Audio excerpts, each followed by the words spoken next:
Hey guys, Hindi साहित्य संगम के इस यूट्यूब चैनल पर आप सभी का बहुत बहुत स्वागत है। आज की क्लास में हम लोग पढ़ने वाले हैं एनसीईआरटी बुक कक्षा 10 की जो संचयन है। इससे हम लोग पहले 2 चैप्टर पढ़ चुके हैं, आज तीसरा चैप्टर है और ये लास्ट चैप्टर है। ठीक है, इसके बाद हम लोगों का संचयन समाप्त हो जाएगा और उसके बाद हम लोग पढ़ने वाले हैं स्पर्श। ठीक है, कक्षा 10 का स्पर्श पढ़ेंगे। इससे पहले जो लोग नए हैं उन लोगों को बता दें कि सबसे पहले हम लोग एनसीईआरटी के पहले एससीईआरटी पढ़े हैं। एससीईआरटी में 6, 7, 8, 9, 10, 11, 12 यानी 6 से लेकर 12 तक सारी पुस्तकें हम लोग पढ़ चुके हैं और उससे संबंधित जो प्रश्न थे उसका प्रैक्टिस कर लिए हैं। ठीक है, उसके बाद एनसीईआरटी में हम लोग 6, 7, 8, 9 ये तीनों बुक हम लोग पढ़ चुके हैं, तीनों क्लास का, और उससे प्रैक्टिस भी कर लिए हैं। अब हमारा स्टार्ट हो गया है कक्षा 10 का। कक्षा 10 में ये अभी हम लोग संचयन पढ़ रहे हैं। संचयन के बाद पढ़ेंगे स्पर्श, उसके बाद से पढ़ेंगे कृतिका के बाद पढ़ेंगे क्षितिज। ठीक है, कृतिका, उसके बाद से पढ़ेंगे क्षितिज पढ़ने के बाद इन सब का हम लोग प्रैक्टिस करेंगे। उसके बाद से बढ़ेंगे क्लास 11वीं पर। तो चलिए आज के लिए स्टार्ट करते हैं आज का ये क्लास। आज का क्लास है टोपी शुक्ला। ठीक है, टोपी शुक्ला राही मासूम रजा द्वारा लिखा गया है। तो चलिए स्टार्ट करते हैं। और यदि आप लोग अभी तक चैनल को सब्सक्राइब नहीं किए हैं तो सब्सक्राइब कर लें और अपने दोस्तों में शेयर करें। ठीक है, क्योंकि ये क्लास सबके लिए बहुत ही इम्पोर्टेंट है। बिहार के लिए तो इम्पोर्टेंट है ही, बिहार परीक्षा के लिए, लेकिन जो केवीएस एनबीएस जो भी एग्ज़ाम होते हैं एनसीईआरटी से प्रश्न पूछे जाते हैं, तो ये सबके लिए बहुत ही इम्पोर्टेंट क्लास है। तो चलिए स्टार्ट करते हैं। टोपी शुक्ला में राही मासूम रजा लिखते हैं, इफ़न के बारे में कुछ जान लेना इसलिए ज़रूरी है कि इफ़न टोपी का पहला दोस्त था। इफ़न नाम है। इस इफ़न को टोपी ने सदा इफ़न कहा। इफ़न ने इसका बुरा माना, परंतु वह इफ़न पुकारने पर बोलता रहा। इसी बोलते रहने में उसकी बड़ाई थी। यही नामों का चक्कर भी अजीब होता है। उर्दू और हिंदी एक ही भाषा, हिंदवी के दो नाम हैं, परंतु आप खुद देख लीजिए कि नाम बदल जाने से कैसे कैसे घपले हो रहे हैं। नाम कृष्ण हो तो उसे अवतार कहते हैं और मोहम्मद हो तो पैगंबर। नामों के चक्कर में पड़कर लोग यह भूल गए कि दोनों ही दूध देने वाले जानवर चराया करते थे। दोनों ही पशुपति गोवर्धन और ब्रज कुमार थे।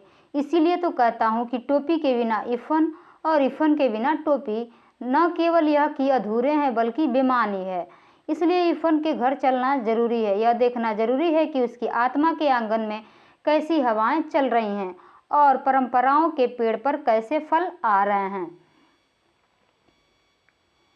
दूसरा भाग है, इफ़न की कहानी भी बहुत लंबी है, परंतु हम लोग टोपी की कहानी कह सुन रहे हैं, इसीलिए मैं इफ़न की पूरी कहानी नहीं सुनाऊंगा, बल्कि केवल उतनी ही सुनाऊंगा जितनी टोपी की कहानी के लिए ज़रूरी है। मैंने इसे ज़रूरी जाना कि इफ़न के बारे में आपको कुछ बता दूं, क्योंकि इफ़न आपको इस कहानी में जगह जगह दिखाई देगा। न टोपी इफ़न की परछाई है और न इफ़न टोपी की। ये दोनों दो आज़ाद व्यक्ति हैं। इन दोनों व्यक्तियों का डेवलपमेंट एक दूसरे से आज़ाद तौर पर हुआ है। इन दोनों का 2 तरह की घरेलू परंपराएं मिली। इन दोनों ने जीवन के बारे में अलग अलग सोचा, फिर भी इफ़न टोपी की कहानी का एक अटूट हिस्सा है। यह बात बहुत महत्वपूर्ण है कि इफ़न टोपी की कहानी एक अटूट हिस्सा है। मैं हिंदू मुस्लिम भाई भाई की बात नहीं कर रहा हूँ। मैं यह बेवकूफ़ी क्यों करूँ? क्या मैं रोज़ अपने बड़े या छोटे भाई से यह कहता हूँ कि हम दोनों भाई भाई हैं? यदि मैं नहीं कहता तो क्या आप कहते हैं? हिंदू मुसलमान अगर भाई भाई हैं तो कहने की ज़रूरत नहीं, यदि नहीं है तो कहने से क्या फ़र्क पड़ेगा? मुझे कोई चुनाव लड़ना नहीं है। मैं तो एक कथाकार हूँ और एक कथा सुना रहा हूँ। मैं टोपी और इफ़न की बात कर रहा हूँ। ये इस कहानी के 2 चरित्र हैं। एक का नाम बलभद्र नारायण शुक्ला है और दूसरे का नाम सैयद जरगाम मुर्तुजा। एक को टोपी कहा गया और दूसरे को इफ़न।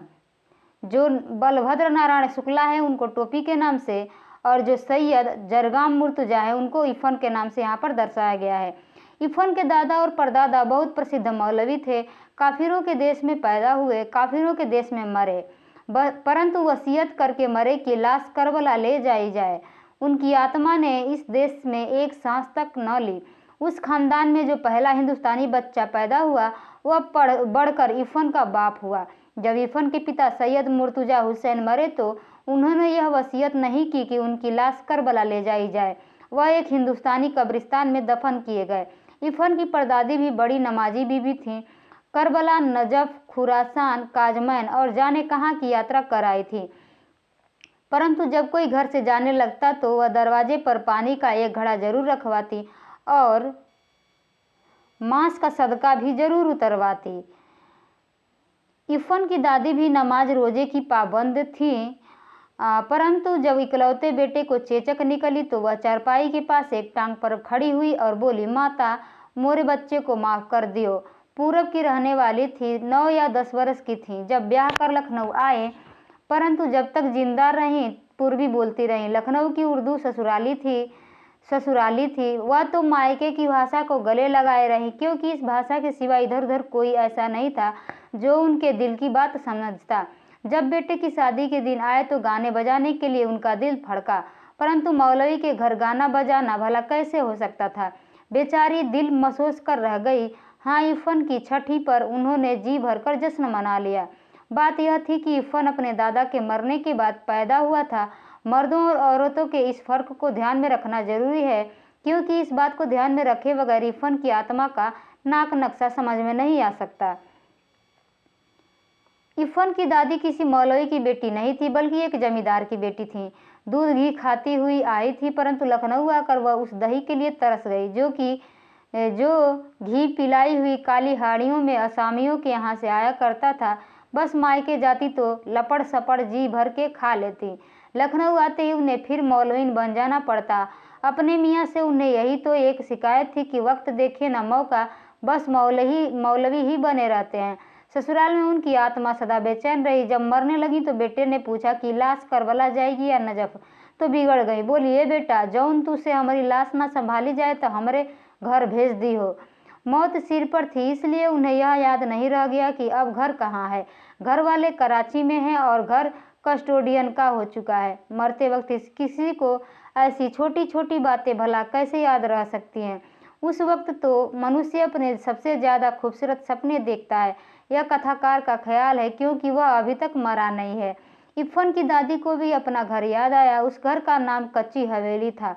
कच्ची इसलिए कि वह मिट्टी की बनी थी। उन्हें दशहरी आम का वह बीजू पेड़ याद आया जो उन्होंने अपने हाथ से लगाया था और जो उन्हीं की तरह बूढ़ा हो चुका था। ऐसी ही छोटी छोटी और मीठी मीठी बेशुमार चीज़ें याद आईं। वह इन चीज़ों को छोड़कर भला करबला या नजफ कैसे जा सकती थी।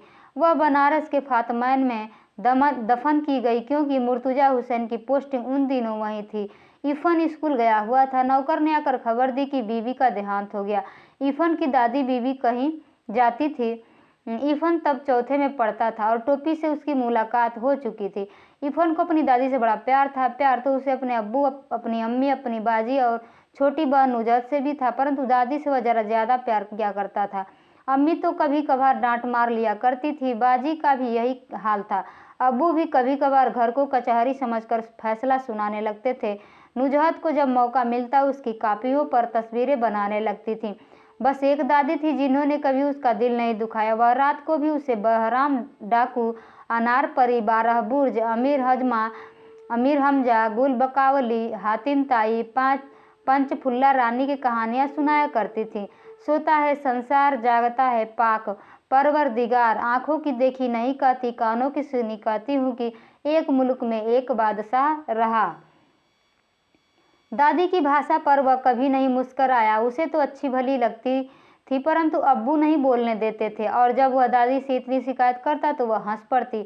अब मोरा का है बेटा, अनपढ़ गंवारन की बोली तू काहे को बोले लगी हो। तू अपने अब्बा ही की बोली बोलो। बात खत्म हो जाती है और कहानी शुरू हो जाती है। तऊ बादशाह का किसी की तुरंते एक ठो हिरन मार लिया वा। यही बोली टोपी के दिल में उतर गई थी। इरफान की दादी उसे अपनी माँ की पार्टी की दिखाई दी। अपनी दादी से तो उसे नफरत थी। नफरत जाने कैसी भाषा बोलती थी। इरफान के अब्बू और उसकी भाषा एक थी। जब इरफान के घर जाता तो उसकी दादी ही के पास बैठने की कोशिश करता। इरफान की अम्मी और बाजी से वह बातचीत करने की कभी कोशिश ही न करता। वे दोनों अलबत्ता उसी बोली पर हंसने के लिए उसे छेड़ती, परंतु जब बात बढ़ने लगती तो दादी बीच बचाव करा देती।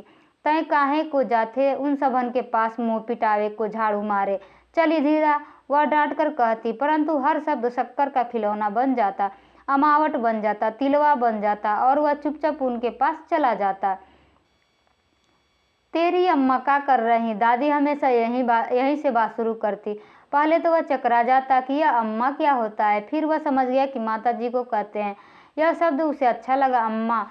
वह इस शब्द को गुड़ की डली की तरह चुभलाता रहा, अम्मा, अब्बू, बाजी। फिर एक दिन गजब हो गया। डॉक्टर भृगु नारायण शुक्ला नीले तेल वाले के घर में भी 20वीं सदी प्रवेश कर चुकी थी, यानी खाना मेज कुर्सी पर होता था। लगती तो थालियां ही थी, परंतु चौके पर नहीं। उस दिन ऐसा हुआ कि बैंगन का भुर्ता उसे जरा ज्यादा अच्छा लगा। राम दुलारी खाना परोस रही थी। टोपी ने कहा, अम्मी जरा बैंगन का भुर्ता। अम्मी। मेज पर जितने हाथ थे रुक गए, जितनी आंखें थी वो टोपी के चेहरे पर जम गई। अम्मी, यह शब्द इस घर में कैसे आया?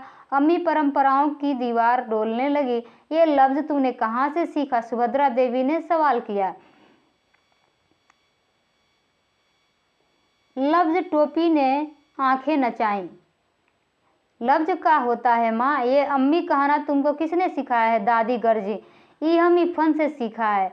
उसका पूरा नाम क्या है? ई हम ना जानते। तई कौन मियाँ के लड़का से दोस्ती कर लिये बाय का रे? राम दुलारी की आत्मा गनगना गई। बहू तुमसे कितनी बार कहूँ कि मेरे सामने गंवारों की यह जबान न बोला करो। सुभद्रा देवी राम दुलारी पर बरस पड़ी। लड़ाई का मोर्चा बदल गया। दूसरी लड़ाई के दिन थे, इसलिए जब डॉक्टर भृगु नारायण नीले तेल वाले को यह पता चला कि टोपी ने कलेक्टर साहब के लड़के से दोस्ती गांठ ली है, तो वह अपना गुस्सा पी गए और तीसरे ही दिन कपड़े और शक्कर के परमिट ले आए। परंतु उस दिन टोपी की बड़ी दुर्गति बनी। सुभद्रा देवी तो उसी वक्त खाने की मेज से उठ गई और राम दुलारी ने टोपी को फिर बहुत मारा। तय फिर जइबे ओकरा घरे? हाँ। अरे तोहरा हाँ में लुकारा आगे माटी मिलाऊ। राम दुलारी मारते मारते थक गई, परंतु टोपी ने यह नहीं कहा कि वह इफन के घर नहीं जाएगा। मुन्नी बाबू और भैरव उसकी कुटाई का तमाशा देखते रहे। हम एक दिन एको रहीम कबाब अच्छी की दुकान पर कबाबों खाते देखा रहा। मुन्नी बाबू ने टुकड़ा लगाया। कबाब? राम राम राम। राम दुलारी घिन्ना के 2 कदम पीछे हट गई। टोपी मुन्नी की तरफ देखने लगा, क्योंकि असलियत यह थी कि टोपी ने मुन्नी बाबू को कबाब खाते देख लिया था और मुन्नी बाबू ने उसे एक इकन्नी रिश्वत की दी थी। टोपी को यह मालूम था, परंतु वह चुगलखोर नहीं था। उसने अब तक मुन्नी बाबू की कोई बात इरफान के सिवा किसी और को नहीं बताई थी। तुम हमें कबाब खाते देखे रही हो?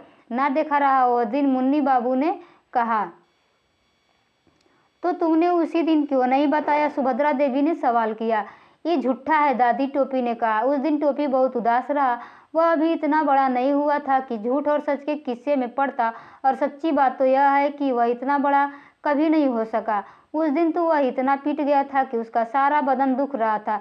वह बस लगातार एक ही बात सोचता रहा कि अगर एक दिन के वास्ते वह मुन्नी बाबू से बड़ा हो जाता तो समझ लेता उनसे, परंतु मुन्नी बाबू से बड़ा हो जाना उसके बस में तो था नहीं। वह मुन्नी बाबू से छोटा पैदा हुआ था और उनसे छोटा ही रहा। दूसरे दिन वह जब स्कूल में इरफान से मिला तो उसने उसे सारी बातें बता दी। दोनों ज्योग्राफिया का घंटा छोड़कर सड़क गए। पंचम की दुकान से इरफान ने केले खरीदे। बात यह है कि टोपी फल के अलावा और किसी चीज को हाथ नहीं लगाता था। ऐसा ना हो सकता काकी, हम लोग दादी बदल लें। टोपी ने कहा, तोहरी दादी हमरे घर आ जाए और हमारी तोहरे घर चली जाए। हमारी दादी तब बोलियो तू ही लोगन को बोल थी। यह नहीं हो सकता। इरफान ने कहा, अबू यह बात नहीं मानेंगे। और मुझे कहानी कौन सुनाएगा? तुम्हारी दादी को 12 बुर्ज की कहानी आती है? तू हमें एक ठो दादियों ना दे सकती हो? टोपी ने खुद अपने दिल के टुकड़े की आवाज सुनी। जो मेरी दादी है वह मेरे अब्बू की माँ भी तो है, इरफान ने कहा। यह बात टोपी की समझ में आ गई। तुम्हारी दादी मेरी दादी की तरह बूढ़ी होंगी? हाँ, तो फिक्र न करो, इरफान ने कहा। मेरी दादी कहती हैं कि बूढ़े लोग मर जाते हैं। हमारी दादी ना मरी हैं। मरेगी कैसे नहीं? क्या मेरी दादी झूठी है?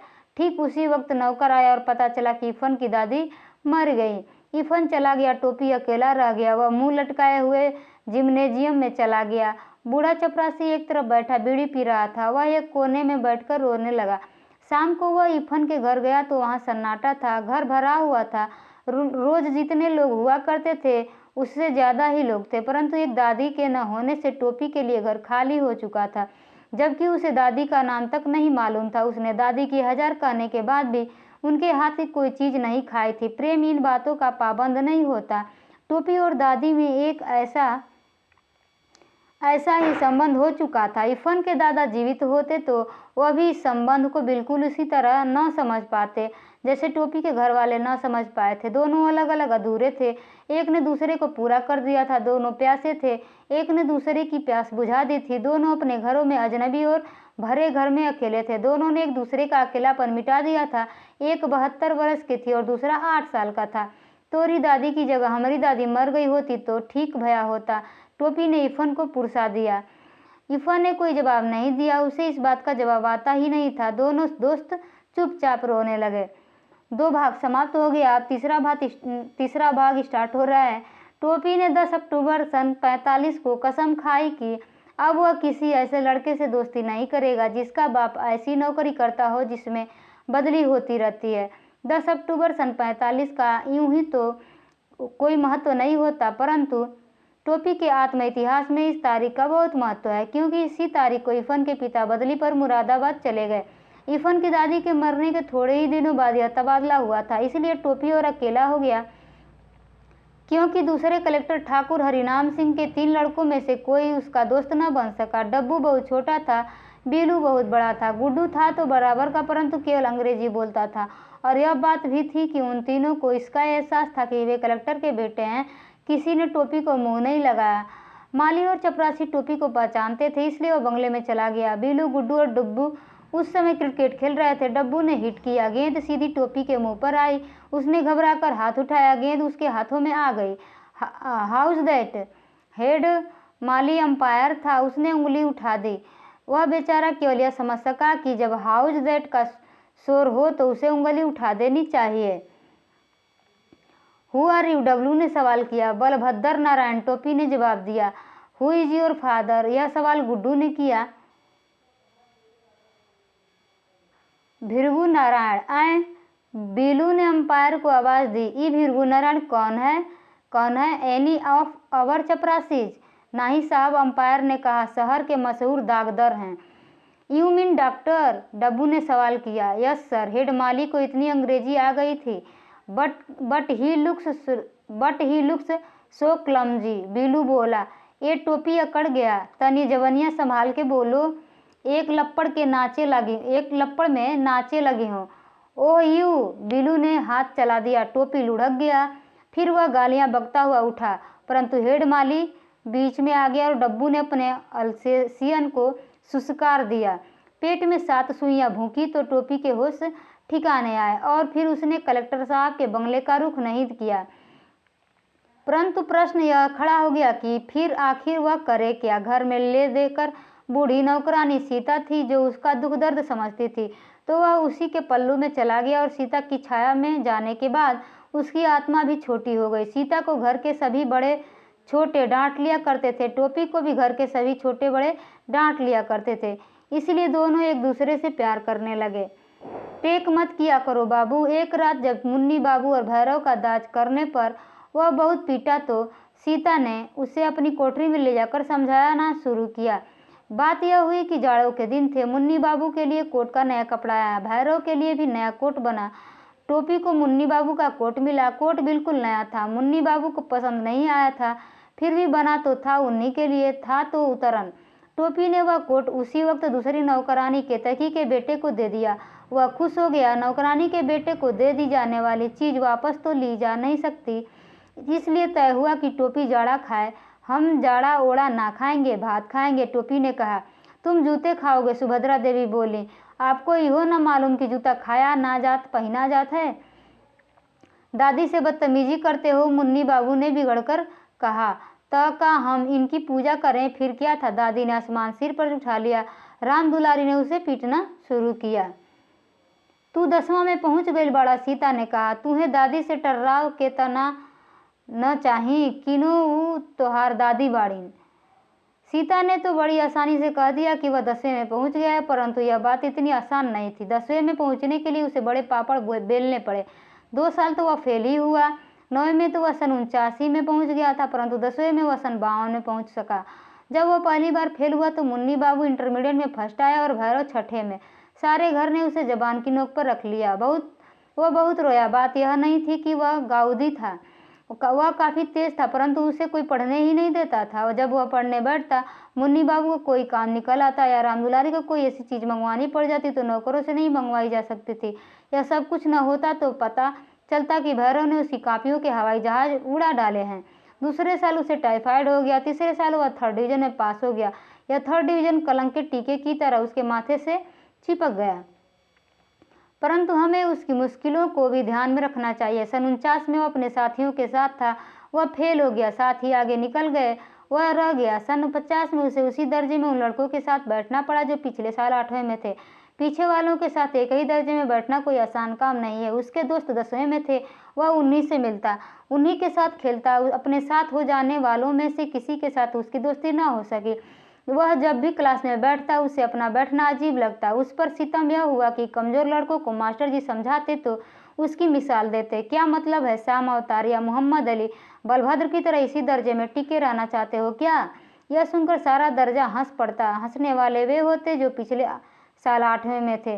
वह किसी न किसी तरह इस साल को झेल गया, परंतु जब सन 51 में भी उसे 9वें दर्जे में ही बैठना पड़ा तो वह बिल्कुल गीली मिट्टी का लौंदा हो गया। इसलिए अब तो 10वें में भी कोई उसका दोस्त नहीं रह गया था। 8वें वाले 10वें में थे, 7वें वाले उसके साथ। उनके बीच में वह अच्छा खासा बूढ़ा दिखाई देता था। वह अपने भरे पूरे घर की ही तरह अपने स्कूल में भी अकेला हो गया था। मास्टरों ने उसका नोटिस लेना बिल्कुल ही छोड़ दिया था। कोई सवाल किया जाता और जवाब देने के लिए वह भी हाथ उठाता तो कोई मास्टर उसे जवाब ना पूछता। परंतु जब उसका हाथ उठता ही रहा तो एक दिन अंग्रेजी साहित्य के मास्टर साहब ने कहा, 3 बरस से यही किताब पढ़ रहे हो, तुम्हें तो सारे जवाब जबानी याद हो गए होंगे। इन लड़कों को अगले साल हाई स्कूल का इम्तहान देना है, तुमसे पार-साल पूछ लूँगा। टोपी इतना शर्माया कि उसके काले रंग पर लाली दौड़ गई और जब तमाम बच्चे खिलखिलाकर हंस पड़े तो वह बिल्कुल मर गया। जब वह पहली बार 9वें में आया था तो वह भी इन्हीं ही बच्चों की तरह बिल्कुल बच्चा था। फिर उसी दिन अब्दुल वहीद ने रिसेज में वह तीर मारा कि टोपी बिल्कुल बिलबिला उठा। वहीद क्लास का सबसे तेज लड़का था, मॉनिटर भी था, और सबसे बड़ी बात यह है कि वह लाल तेल वाले डॉक्टर सरफुरुद्दीन का बेटा था। उसने कहा, बलभद्र, अब तो हम लोगन में का घुसता है, 8th वालन से दोस्ती कर, हम लोग तो निकल जाएंगे, बाकी तुम्हें तो उन्हीं सबन के साथ रह के हुई हैं। यह बात टोपी के दिल के आर पार हो गई और उसने कसम खाई कि टाइफाइड हो या टाइफाइड का बाप, उसे पास होना है। परंतु बीच में चुनाव आ गए। डॉक्टर भीरगु नारायण नीले तेल वाले खड़े हो गए। जब अब जिस घर में कोई चुनाव के लिए खड़ा हो गया हो उसमें कोई पढ़ लिख कैसे सकता है? वह तो जब डॉक्टर साहब की जमानत जब्त हो गई तब घर में सारा सन्नाटा हुआ और टोपी ने देखा कि इम्तहान सिर पर खड़ा है। वह पढ़ाई में जुट गया, परंतु ऐसे वातावरण में क्या कोई पढ़ सकता था? इसलिए उसका पास ही हो जाना बहुत था। वह दादी बोली, भगवान नजरें बद से बचाए, रफ्तार अच्छी है। तीसरे बरस 3रे दर्जे में पास तो हो गए। यही थी फन टोपी शुक्ला की कहानी और इससे संबंधित नीचे प्रश्न दिए गए हैं, इसको पढ़ लीजिएगा, ठीक है? तो चलिए, ये क्लास अगर अच्छी लगी हो तो लाइक कर दीजिएगा और शेयर कर दीजिएगा। मिलते हैं अगली क्लास में एक नए चैप्टर के साथ, कक्षा 10 स्पर्श, ठीक है? कक्षा 10 स्पर्श पढ़ेंगे, उसके बाद क्षितिज पढ़ेंगे और कृतिका पढ़ेंगे। चलिए मिलते हैं अगली क्लास में, तब तक के लिए धन्यवाद।